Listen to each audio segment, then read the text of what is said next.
എമ്പുരാൻ എല്ലാരെയും പോലെ തന്നെ വെയിറ്റിംഗ് ആണ്. സിനിമ ഇറങ്ങി കഴിയുമ്പോഴും ഷൈനെതിരെ ഒരു അറ്റാക്ക് ഉണ്ടാവുമെന്ന് പ്രതീക്ഷിക്കുന്നുണ്ടോ? तरफता हो मेरे हस्ती का सामा. അതെ, ഏപ്രിൽ 24-നാണ് ഹാല് നമ്മള് പ്ലാൻ ചെയ്തത്.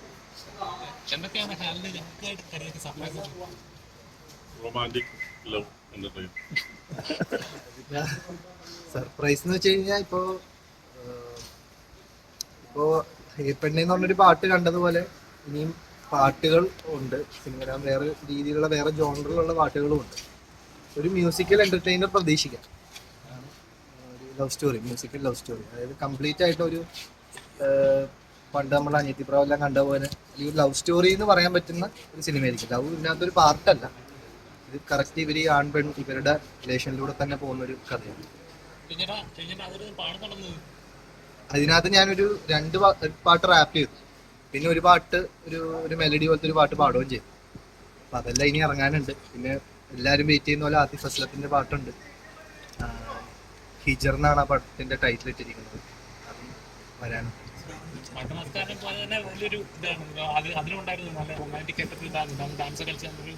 അതിൽ ആ കാതൽ സടുകുടു എന്ന് പറഞ്ഞൊരു പാട്ട് റീമിക്സ് ചെയ്തു.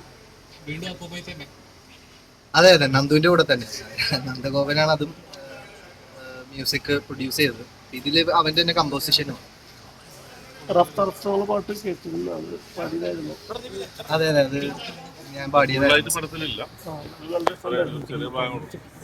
പടത്തിലത് പാട്ടായിട്ട് വരുന്നില്ല. നമ്മളത് അന്നൊരു ടീച്ചർ പെരുന്നാളിന്റെ ഒരു വിശ്വസം ഒക്കെ ആയിട്ട് നമ്മൾ ഇറക്കിയതായിരുന്നു. Thank you. പാടാൻ പറ്റുമോ?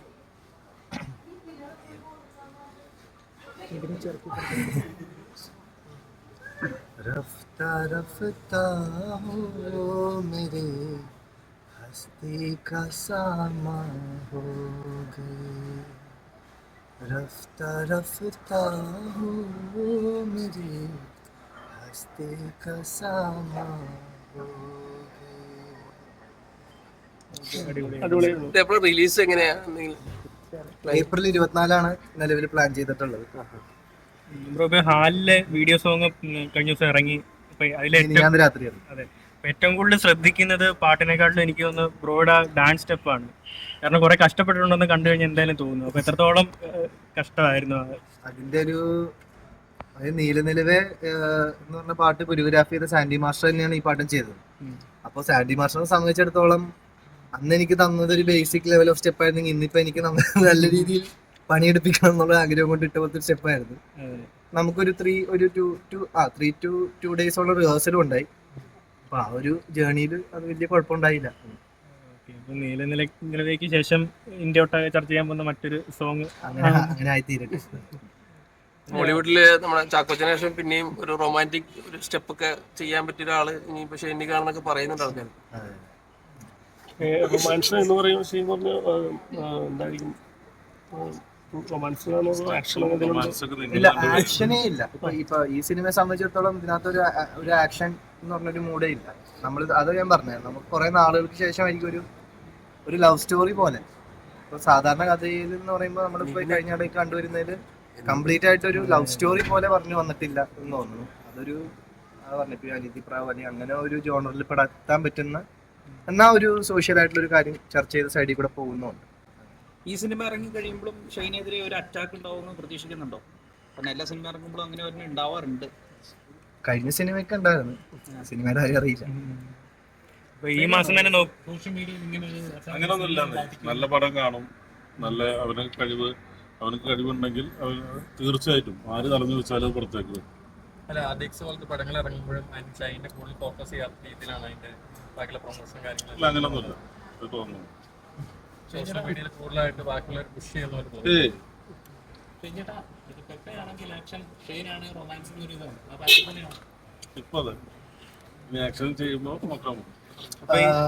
അതാ ഞാൻ പറഞ്ഞു. ഇപ്പൊ അത് കഴിഞ്ഞിട്ട് ആർഡിക്സിന് ശേഷം വന്ന അവിടെ ലിറ്റിൽ ഹാർട്ടായിരുന്നു. അതെ, ആക്ഷന്റെ പടത്തിന്റെ വിഷയം വരുമ്പോ നമുക്ക് ആക്ഷൻ നോക്കാം. നല്ലതാണെങ്കിൽ അതിനേക്കാൾ മേലെ നോക്കാം, താഴെങ്കിൽ കറക്റ്റ്. ഇപ്പൊ ഈ മാസം തന്നെ നോക്കുവാണെങ്കിൽ മലയാളത്തിൽ ഒരുപാട് ഗംഭീര സിനിമകൾ വരാനുണ്ട്. ഇപ്പം ഇന്ത്യയിലെ തന്നെ one of the most awaiting ആയിട്ടുള്ള ഫിലിം എമ്പുരാൻ അടക്കമുള്ള സിനിമകൾ വരുന്നുണ്ട്. അപ്പം മറ്റു സിനിമകളെയൊക്കെ എങ്ങനെയാണ് നോക്കി കാണുന്നത്? എമ്പുരാൻ എല്ലാരെയും പോലെ തന്നെ വെയിറ്റിംഗ് ആണ്. മറ്റേ ടീച്ചർ കണ്ടപോലെ തന്നെ പടം കാണണം. എനിക്ക് ഉറപ്പായിട്ട് ലൂസിഫർ കണ്ടപ്പോൾ പോലെ തന്നെ 2ാം പാർട്ടിന് വേണ്ടി വെയിറ്റിംഗ് ആയിരുന്നു. അപ്പോൾ ടീച്ചറും കൂടെ കണ്ടപ്പോൾ അതിന്റെ ഇരട്ടിച്ചു കാണാനുള്ള ആഗ്രഹം. ആ ദിവസം കാണോ? ഉറപ്പായിട്ടും ആ ദിവസം കണ്ടിരിക്കും. അപ്പൊ ഇനി സിനിമ വരാൻ പോവാണ്. അപ്പൊ പ്രേക്ഷകരോട് ഇനി ഡയറക്ടറിനാണേലും മറ്റെന്തെങ്കിലും പറയാനുണ്ടെങ്കിൽ ഒരു ലവ് എൻ്റർടൈനറാണ്, ലവ് മ്യൂസിക്കൽ എൻ്റർടൈനറാണ്. പിന്നെ ഷൈൻ്റെ നല്ല പെർഫോമൻസും നല്ല റൊമാൻസും എല്ലാം ഇതിലുണ്ട്. എല്ലാവരും പ്രേക്ഷകർ ഇഷ്ടപ്പെടും എന്ന് വിചാരിക്കുന്നു. എല്ലാവരും കണ്ട് സപ്പോർട്ട് ചെയ്യുക. കഴിവുള്ളവർ ഉയർത്തി വരട്ടെ, ഉയർന്നു വരിക തന്നെ ചെയ്യും. ചില സിനിമകൾ അത് ആരും ഡീഗ്രേഡ് ചെയ്തൊന്നും ഞങ്ങൾ പറയാനില്ല. മോശം സിനിമകളാണെങ്കിൽ കുറ്റം പറയും, അതിനുള്ള അവകാശം അവർക്കുണ്ട്.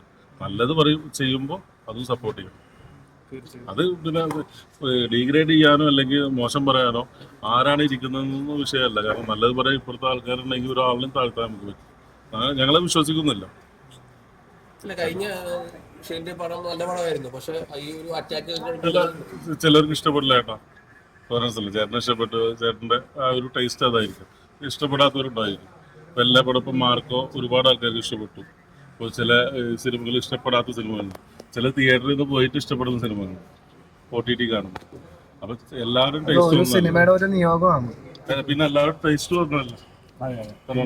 മെജോറിറ്റിയുടെ ടേസ്റ്റ് ഒന്നായി വരുമ്പോഴാണ് ഒരു പടം ഹിറ്റാണ്. അപ്പോൾ ഹാലും ആ ഒരു രീതിയിലാണ് ഒരു എൻ്റർടൈനറായിട്ട് ഞങ്ങൾ ഒരുക്കിയിട്ടുള്ളത്. അപ്പോൾ നിങ്ങൾക്ക് എല്ലാവർക്കും ഇഷ്ടപ്പെടുന്ന ഞങ്ങൾ പ്രതീക്ഷിക്കുന്നു. ഇഷ്ടപ്പെടുകയാണെങ്കിൽ സപ്പോർട്ട് ചെയ്യുക. തീർച്ചയായിട്ടും എല്ലാവിധ വിജയം ആശംസിക്കുന്നു. Thank you.